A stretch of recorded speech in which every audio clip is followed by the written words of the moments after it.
بسم اللہ الرحمن الرحیم۔ السلام علیکم دوستو، آج ہم اعلان نبوت کے وقت مسلمانوں پر کیے گئے ظلم و ستم کے بارے میں بات کریں گے۔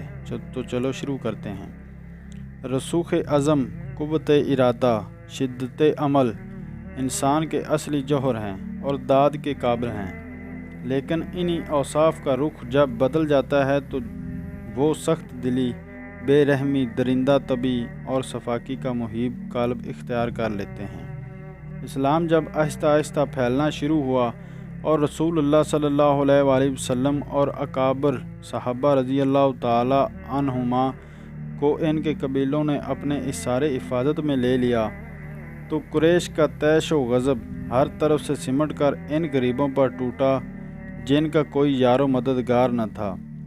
ان میں کچھ غلام اور کنیزیں تھیں، کچھ غریب الوطن تھے جو دو ایک پشت سے مکہ میں آ رہے تھے، اور کچھ کمزور قبیلوں کے آدمی تھے جو کسی قسم کی عظمت و اقتدار نہیں رکھتے تھے۔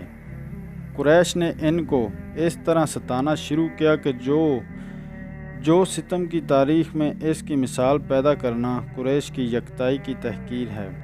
یہ آسان تھا کہ مسلمانوں کے خس و خاشاک سے سرزمین عرب دفعتاً پاک کر دی جاتی، لیکن قریش کا نشہ انتقام اس سے نہیں اتر سکتا تھا۔ مسلمان اگر اپنے مذہب پر ثابت قدم رہ کر پیوند خاک کر دیے جاتے تو اس میں جس قدر قریش کی تعریف نکلتی، اس سے زیادہ ان بے کسوں کا صبر و استقلال داد طلب ہوتا۔ قریش کی شان اس وقت قائم رہ سکتی تھی جب یہ لوگ جادہ اسلام سے پھر قریش کے مذہب میں آ جاتے، یا شاید ان کو مسلمانوں کی سخت جانی کا امتحان لینا اور اس کی داد دینا منظور تھا۔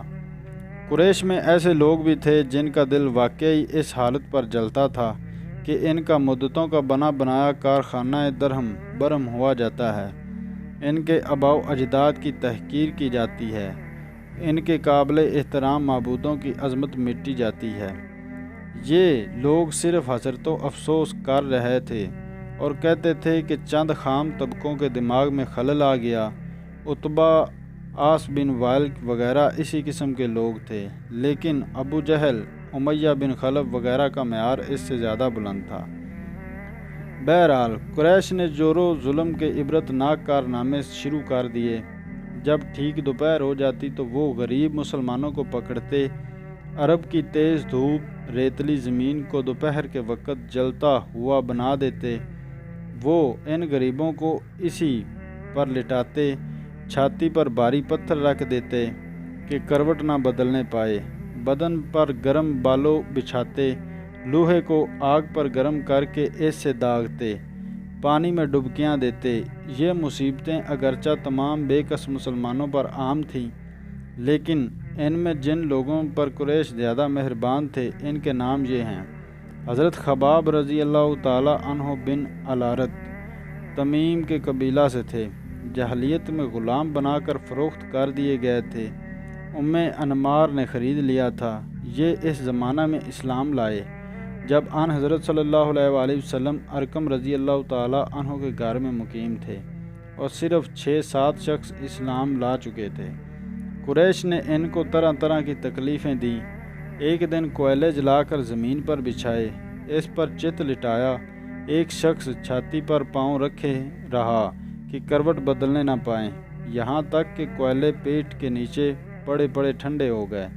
خباب رضی اللہ تعالی عنہ نے مدتوں کے بعد جب یہ واقعہ حضرت عمر رضی اللہ تعالی عنہ کے سامنے بیان کیا تو پیٹھ کھول کر دکھائی کہ برس کے داغ کی طرح بالکل سفید تھی۔ حضرت خباب جاہلیت میں لوہاری کا کام کرتے تھے، اسلام لائے تو بعض لوگوں کے ذمہ ان کا بقایا تھا، مانگتے تو جواب ملتا، جب تک محمد صلی اللہ علیہ وآلہ وسلم کا انکار نہ کرو گے ایک کوڑی تک نہ ملے گی۔ حضرت بلال رضی اللہ تعالی عنہ، یہ وہی حضرت بلال ہیں جو مؤذن کے لقب سے مشہور ہیں، حبشی النسل اور امیہ بن خلف کے غلام تھے۔ جب ٹھیک دوپہر ہو جاتی تو امیہ ان کو جلتی بالوں پر لٹا دیتا اور پتھر کی چٹان سینہ پر رکھ دیتا کہ جنبش نہ کرنے پائے۔ اور ان سے کہتا کہ اسلام سے باز آ، ورنہ یوں ہی گھٹ گھٹ کے مر جائے گا۔ لیکن اس وقت بھی ان کی زبان سے عہد کا لفظ نکلتا۔ جب یہ کسی طرح متزلزل نہ ہوئے تو گلے میں رسی باندھی اور لونڈوں کے حوالے کیا۔ وہ ان کو شہر کے اس سرے سے دوسرے سرے تک گھسیٹتے، لیکن اب بھی وہی رٹ تھی، عہد عہد۔ حضرت عمار رضی اللہ تعالی عنہ یمن کے رہنے والے تھے۔ ان کے والد یاسر مکہ میں آئے۔ ابو حذیفہ مخزومی نے اپنی کنیز سے، جس کا نام سمیہ رضی اللہ تعالی عنہ تھا، شادی کر دی تھی۔ عمار رضی اللہ تعالی عنہ اسی کے پیٹ سے پیدا ہوئے۔ یہ جب اسلام لائے تو ان سے پہلے صرف 3 شخص اسلام لا چکے تھے۔ قریش ان کو جلتی ہوئی زمین پر لٹاتے اور اس قدر مارتے کہ بے ہوش ہو جاتے۔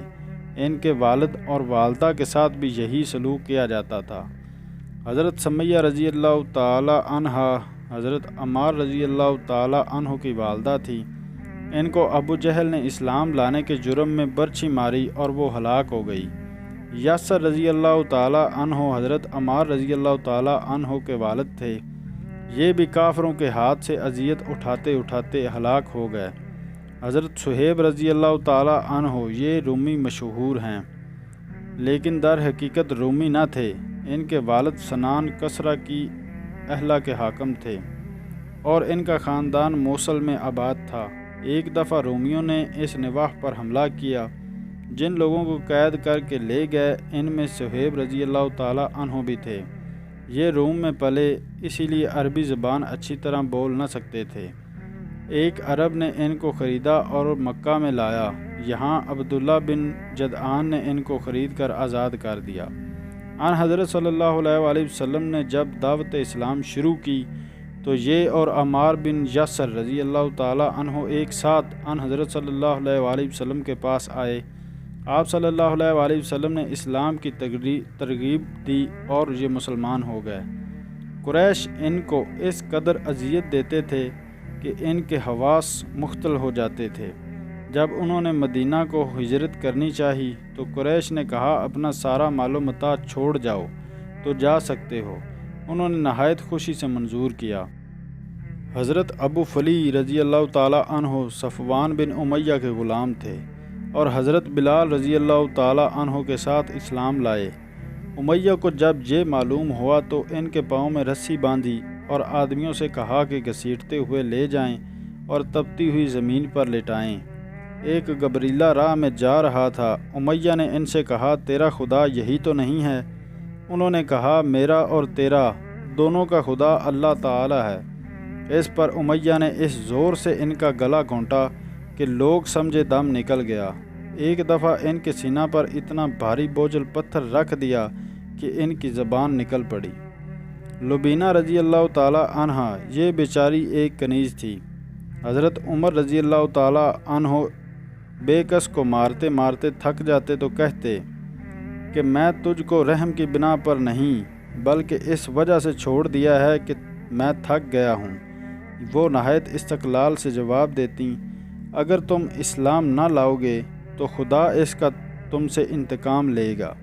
حضرت زنیرہ رضی اللہ تعالی عنہ حضرت عمر رضی اللہ تعالی عنہ کے گھرانے کی کنیز تھی اور اس وجہ سے حضرت عمر رضی اللہ تعالی عنہ کے اسلام سے پہلے ان کو جی کھول کر ستاتے۔ ابو جہل نے ان کو اس قدر مارا کہ ان کی آنکھیں جاتی رہیں۔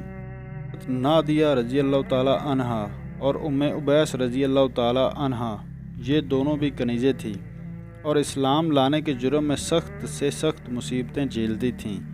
حضرت ابو بکر رضی اللہ تعالی عنہ کے دفتر فضائل کا یہ پہلا باب ہے کہ انہوں نے ان مظلوموں میں سے اکثروں کی جان بچائی۔ حضرت بلال رضی اللہ تعالی عنہ، عامر بن فہیرہ رضی اللہ تعالی عنہ، لبینہ، زنیرہ رضی اللہ تعالی عنہ، نہدیہ رضی اللہ تعالی عنہ، ام عبیس رضی اللہ تعالی عنہ سب کو باری باری داموں پر خریدا اور آزاد کر دیا۔ یہ وہ لوگ تھے جن کو قریش نے نہایت سخت جسمانی اذیتیں پہنچائیں۔ ان سے کم درجہ پر وہ لوگ تھے جن کو طرح طرح سے ستایا گیا۔ حضرت عثمان رضی اللہ تعالی عنہ جو کبیر السن اور صاحب جاہ و اعزاز تھے۔ جب اسلام لائے تو دوسروں نے نہیں بلکہ خود ان کے چچا نے رسی سے باندھ کر مارا۔ حضرت ابو ذر رضی اللہ تعالی عنہ جو 7ویں مسلمان ہیں، جب مسلمان ہوئے اور کعبہ میں اپنے اسلام کا اعلان کیا تو قریش نے مارتے مارتے ان کو لٹا دیا۔ حضرت زبیر بن العوام رضی اللہ تعالی عنہ جن کا مسلمان ہونے والوں میں 5واں نمبر تھا، جب اسلام لائے تو ان کے چچا ان کو چٹائی میں لپیٹ کر ان کی ناک میں دھواں دیتے تھے۔ حضرت عمر رضی اللہ تعالی عنہ کے چچا زاد بھائی سعید بن زید رضی اللہ تعالی عنہ جب اسلام لائے تو حضرت عمر رضی اللہ تعالی عنہ نے ان کو رسیوں سے باندھ دیا۔